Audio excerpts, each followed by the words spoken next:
છે આપણો જે ઓરિજિનલ ભક્ત કવિ Narsinh Mehta university IAS study centre, જેના માટે આપ સ્પેશિયલ આવ્યા છો, દૂર દૂરથી આવ્યા છો, આખા જૂનાગઢ જિલ્લામાંથી આવ્યા છો. ઘણા બધા મોટા ભાગના સ્ટુડન્ટ્સ એવા છે કે જે લોકો ટીવાયમાં અભ્યાસ કરે છે, અને એટલા માટે કારણ કે એ લોકો ટીવાય વાળા અત્યારે આ બધી યુપીએસસી જીપીએસસી ની પણ એક્ઝામ આપી શકે છે. એમના સિવાય કદાચ તમને ખ્યાલ નહીં હોય પણ પ્લીઝ આવો સર, પ્લીઝ આપણે બધા તાળીઓથી વધાવશો. આજના એક્સપર્ટ આપણી માટે આગળ છે. આજકાલ તમે આવી જાઓ પ્લીઝ. અને માનનીય વીસી સાહેબ કે જે આજે અધ્યક્ષ સ્થાને વિરાજમાન છે, આજે એમને અનિવાર્ય સંજોગોને કારણે સરકારી મીટિંગમાં જઈ પોતે હશે, એટલે ત્યાં આ સેટઅપ આખું આપણે બધું ગોઠવી રહ્યું છે. અને હવે આપણે 2 મિનિટમાં આપણો પ્રોગ્રામ સ્ટાર્ટ કરીશું. આપણા અહીંયા આઈએએસ સ્ટડી સેન્ટર એમના કોર્સ કોઓર્ડિનેટર કુમારી રાધિકાબેન ગાગલ એમને હું માહિતી સોંપું છું, અને એ અહીંયા આખા કોર્સ કોઓર્ડિનેટર તરીકે પોતાની સેવા આપે છે.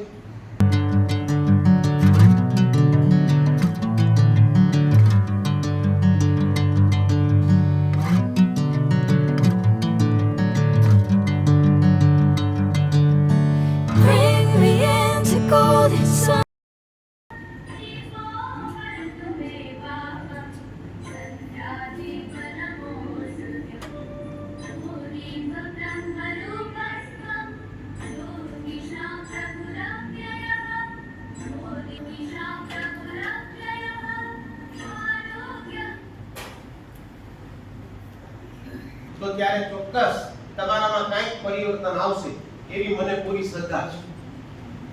અને સાથે સાથે ભક્ત કવિ નરસિંહ મહેતા યુનિવર્સિટી જૂનાગઢ કે જે 2015 માં સ્ટાર્ટ થઈ અને 2017 થી અહીંયા એમના પીજી ડિપાર્ટમેન્ટ એટલે કે ભવનો સ્ટાર્ટ થયા, અને એ પછી સડસડાટ ગતિ જે ભક્ત કવિ નરસિંહ મહેતા યુનિવર્સિટીએ કરી છે, એમાં હજી ગયા વર્ષે જ મેં તમને પહેલા પણ થોડું કીધું મારા પ્રવચનમાં કે ગયા વર્ષે ગુજરાત સરકારે પહેલા માત્ર એક સ્પીપા ચાલતું કે જે આ ટાઈપની કોમ્પિટિટિવ એક્ઝામ્સની તૈયારી કરાવતું, અને ગુજરાત સરકારે આ છેલ્લા વર્ષમાં એવી 10 સરકારી યુનિવર્સિટીને આ ટાઈપના આઈએએસ સ્ટડી સેન્ટર આપ્યા કે જેમને સ્વામી વિવેકાનંદજીનું નામ આપવામાં આવ્યું, અને સ્વામી વિવેકાનંદજી કોમ્પિટિટિવ એક્ઝામિનેશન સેન્ટર એટલે કે આઈએએસ સ્ટડી સેન્ટર એ આપણી યુનિવર્સિટીને અહીંયા મળ્યું છે. કારણ કે આટલા રૂરલ એરિયામાં હોવા છતાં પણ સરકારે આપણી યુનિવર્સિટીને આ સેન્ટર આપ્યું છે. એમના માટે હું આજના અધ્યક્ષ સ્થાને હાજર, હમણાં ઓનલાઈન હાજર થશે સર, માનનીય આદરણીય વીસી સાહેબ professor doctor Pratapsinhji Chauhan sir, કે જેમના અથાગ પ્રયત્નો હતા કે આપણે આ સેન્ટર અહીંયા જોઈએ છે. રૂરલ એરિયાના લોકોને એટલે કે ખાસ કરીને સ્ટુડન્ટ્સને કે જે લોકો કોમ્પિટિટિવ એક્ઝામ્સની તૈયારી કરે છે એ સ્ટુડન્ટ્સ માટે આ વસ્તુ જોઈએ છે, અને જે વસ્તુ અહીંયા સારામાં સારી અને ફ્રી ઓફ ચાર્જ મળવી જોઈએ, એ આજે સપનું આપણું સાકાર થયું છે ગયા મહિનાથી. અને એવા સાહેબની સાથે જે માનનીય રજિસ્ટ્રાર સાહેબ ડોક્ટર આરજી પરમાર સાહેબ હાજર છે કે જેઓને 25 વર્ષ થયા સૌરાષ્ટ્ર યુનિવર્સિટીમાં પણ 25 વર્ષનો એમનો અનુભવ રજિસ્ટ્રાર શ્રી તરીકેનો એ અહીંયા આપણને કામ આવ્યો છે. અને આપણો આ સેન્ટર શરૂ કરવામાં હું તમને આમાં કઈ સારું બેઠા છે એટલે હું સારું નહીં કહું, પણ હકીકતે આ સેન્ટર શરૂ કરવામાં અને ઉભેની નિરાશ થાયની હળવાશથી રહેની અને સતત એની અંદર ન વોટ્સઅપ ન ઇન્સ્ટાગ્રામ, જ્ઞાન માટેનું બધું જ કરીએ પણ જ્ઞાન સિવાયનું કાંઈ ન કરીએ. અને જ્યારે તમે એક તપસ્વી તરીકે વિદ્યાર્થીઓ એ છૂટી જાય 3-4 વર્ષ, તો હું નથી માનતો કે કોઈ એક્ઝામ એ અઘરી હોય છે. અને ધીરે ધીરે હવે ગુજરાતના બાળકોને ઉત્સાહ લાગ્યો છે. અમારું કોડીનાર જેવું નાનું એવું ગામ, એમાંથી પણ એક ગુજરાતી મીડિયમમાં ભણેલા દીકરી એ આઈપીએસ થઈ શકે છે. જે મને નામ તો હું ભૂલી ગયો, એમનું ગોહિલ છે, કંચનબા ગોહિલ કે એવું કંઈ, એ ત્યાંથી જ થયા.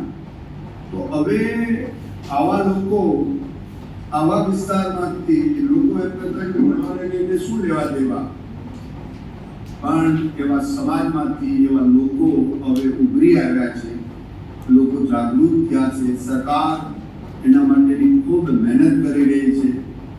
ગુજરાતની આપણી ગુજરાત સરકાર, આપણા મુખ્યમંત્રી ભૂપેન્દ્રભાઈ પટેલ સાહેબ સાથે સાથે આ વ્યવસ્થા ઊભી કરી અને શિક્ષણ વિભાગના આપણા સન્માનીય દિલીપભાઈ રાણા સાહેબ, મુકેશ કુમાર સાહેબ, આ બધા લોકો અથાગ પ્રયત્ન કરીને ટૂંકા ગાળામાં ગયા વખતે ફર્નિચર, ગ્રાન્ટ, આ તે બધું સરકારી યુનિવર્સિટીને આપીને એને એનું હબ બનાવવા માટેનો પ્રયાસ એ સરકારનું શિક્ષણ વિભાગ કરી રહ્યું છે.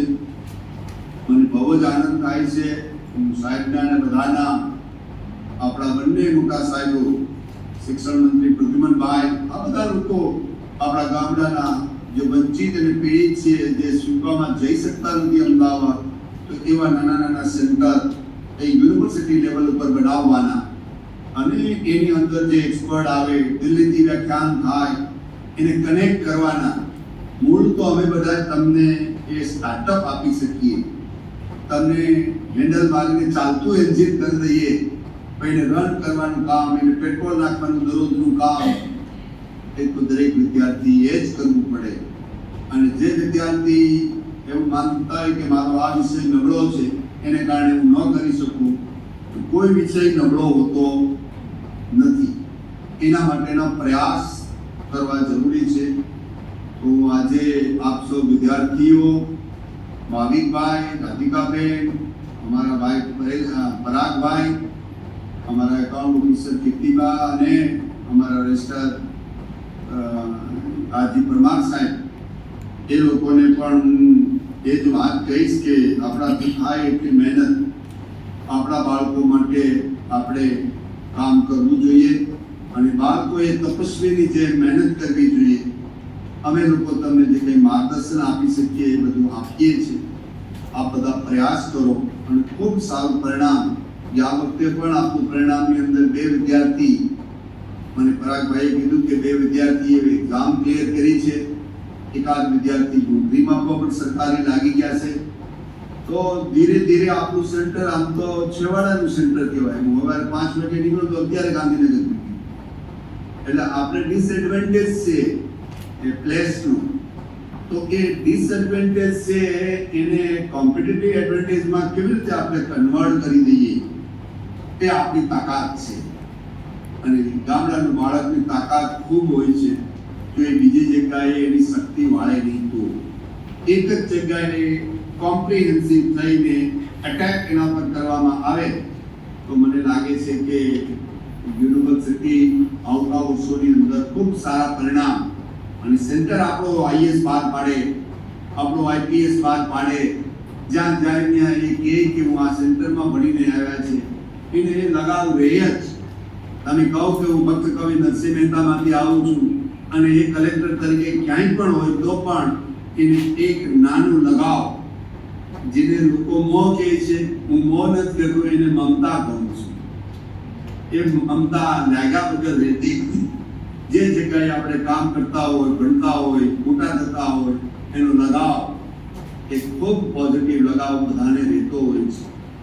તો હું આપ સૌ વિદ્યાર્થી મિત્રો, ભાઈઓ બહેનોનું સ્વાગત કરું છું અને ભાવિકભાઈને કહું છું કે આજે એવું માર્ગદર્શન આપો કે મારા વિદ્યાર્થીના મનમાં જે શંકા કુશંકા રહેલી છે, મહેનત કરશું તો સફળ થાશું કે નહીં થાશું, તો આ એનો ડર, એ ડર એની એફિશિયન્સીને 25% ઘટાડે છે.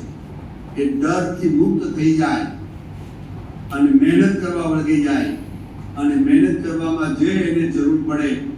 અત્યારે તો આ બિલ્ડિંગ જૂનું છે, પણ અમે આવતા સમયમાં સામેના બિલ્ડિંગમાં જાય ત્યાં એની ક્લાસ, એની સુવિધાઓ, એને જે જોઈએ એ અમદાવાદમાં મળે, ગાંધીનગરમાં મળે એવી સુવિધા એ મારા વિદ્યાર્થીઓને મળે અને સારા વક્તાઓ મળે. ખાલી વક્તાઓ મારા તમારા સેટ કરવા માટેના નહીં, પણ એવા વક્તા મળે કે જે મારા વિદ્યાર્થીને ઉપયોગી થાય. તો આપ સૌને વંદન કરું છું. સ્વાણા આવશે અને આ આપણું જે ગિરનારી કહીએ છીએ આપણે, એ ગિરનારીના આશીર્વાદ આપ સૌને મળે અને અમને પણ પ્રેરણા દે એ માટેના હું પ્રયત્ન કરી રહ્યો છું. ભારત માતા કી જય, વંદે માતરમ.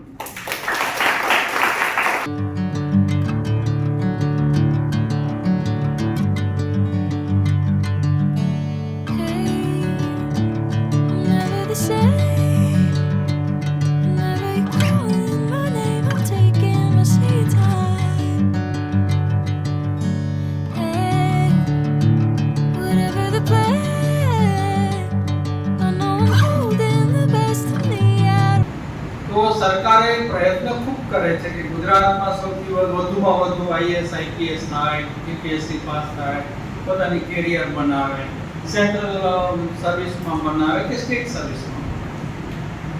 તો જો તમે તમારી રીતે મહેનત કરો ને તમે બનો, તમને ટ્રેનિંગ આપે તમે બનો, બે વચ્ચે ફરક. તો આ જે સરકારનો પ્રયાસ છે કે IAS training centre Narsinh Mehta university ખાતે ચાલુ કર્યું, એક સારી બાબત છે. અને આપણા જિલ્લાના, આપણા સિટીના વિદ્યાર્થીઓને જે પોતાના બીએ બીકોમ કે જે કંઈ ગ્રેજ્યુએશન કે માસ્ટર ડિગ્રી પૂરું કરી કેરિયરમાં પગ મૂકે અને એને હવે કઈ દિશા પકડવી એ રાહ બતાવે એના માટે. મિત્રો, યુનિવર્સિટીનું એચિવમેન્ટ ભણાવવું માત્ર નથી. નેકના જે એક્રેડિટેશન થાય તમે સાંભળતા હશો, એમાં મેઇન પોઈન્ટ હોય છે ને પ્લેસમેન્ટ હોય છે. પ્લેસમેન્ટ કે તમને ભણાવી દીધું પછી શું? તો ગ્રેજ્યુએશન, ત્યાં માસ્ટર ડિગ્રી, ત્યાં પીએચડી, ત્યાં પછી બેકાર ના, તમને થાળે પાડવાના છે. પ્યોર ગુજરાતીમાં બોલો. તમે ધંધો કરો, બિઝનેસ કરો, નોકરી કરો કે પછી કોઈ પણ એક્ટિવિટી સર્વિસ કરો, બસ આ છે ને આ જગતની પ્લેસમેન્ટ. હવે એનો એક પાર્ટ એટલે અત્યારે આપણું જોબ. હું એવું માનું કે તમે ગિરનાર ચડવાની ટ્રાય કરો ને એટલે તમને ચોટીલા અને આ ઓસમ ડુંગર ને નાની નાની ટેકરીઓ તમને લાગે. એટલે આ આઈએસ આઈપીએસ છે ને એક પ્રકારનું આમ તો ગિરનાર જ છે. હાલ પડે ચડવામાં, પસીનો વળી જાય, ફીણ વળી જાય, કદાચ ન પણ પહોંચાય. હું એક વખત પ્રિલિમિનરી સુધી પહોંચી પાછો પડ્યો હતો, મેઇન સુધી નહોતો પહોંચ્યો. તો જીપીએસસી મારા વખત કરું તો 8 વખત પાસ થઈ ગયો. ક્લાસ 1 તો મેં 8 વખત પાસ કરેલું છે. બરાબર, પણ એમનો નથી કર્યું. ખૂબ જ મહેનત કરેલી, ખૂબ જ એ સમયમાં. અને મહેનત કરતા હતા આઈએસ આઈપીએસ ની, પણ જીપીએસસી પાસ થઈ ગઈ. એટલે હું તમને એ જ કહું છું કે મિત્રો, મહેનત હંમેશા ઓછી કરો. તમને ભલે ગિરનાર ન ચડો તો કઈ નહીં, પણ ઓસમનો ડુંગર કે ચોટીલા તો ચડી જ જવાનું. તમે જીપીએસસી, ગૌણ સેવા કે ની જે ડિપાર્ટમેન્ટલ એક્ઝામો આવે છે બધી, ક્લાસ હાયર 3 કે ક્લાસ 1 2, એમાં તો તમે પાસ થઈ જ જશો, કારણ કે તમને યુનિટ નાનું લાગશે. એટલે સૌને ફરીથી એક કહેવાય ને આહ્વાન કરું છું કે તમે મંડી પડો. થોડાક મટીરિયલ્સ મહાનુભાવો છે એ તમને કહેશે કે આ પ્રકારના મટીરિયલ્સની જરૂર પડશે, આ પ્રકારના પબ્લિકેશનની જરૂર પડશે, માહિતી મળશે, આવા મેગેઝિનની જરૂર પડશે. અમારા સમયમાં તો એક સીએસઆર ને ટુડે ને આંતે ને બધું આવતું, લિબર્ટી ને બધું. અત્યારે તો પુષ્કળ છે, તમારા મોબાઈલમાં હોય છે. અમારે તો લેવા જવું મોટું ખર્ચે થતો, અત્યારે તમને ખર્ચ નથી થતો.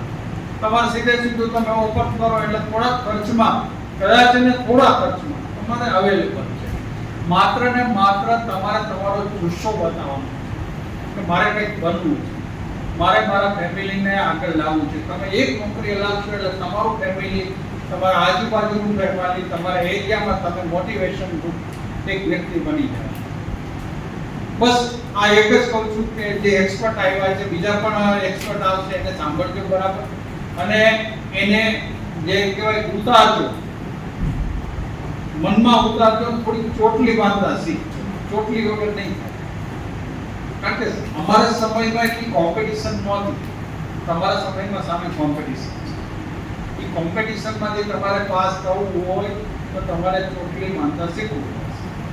ચોટલી બાંધશો એટલે ઓટોમેટિક તમને તમારી સફળતા મળશે.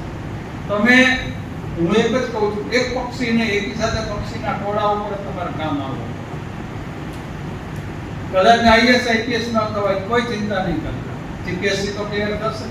જીપીએસસી ન થવાય તો કાંઈ નહીં, હાયર ક્લાસની જે કહેવાય ડેપ્યુટી મામલતદાર, સેલ્ફ ઇન્સ્પેક્ટર કે પીએસઆઈ, આવી બધી પોસ્ટો છે. ક્લેરિકલ, કમસે કમ એમાં જે મળે તો એ પણ લઈ લેવાની જરૂર છે. એ તમને તમારી કેરિયરમાં, ફાઇનાન્શિયલ તમારા ગ્રોથમાં તમને હેલ્પફુલ થશે. બરાબર, લાંબુ નહીં કરું, હજુ આપણો પ્રોગ્રામ બાકી છે.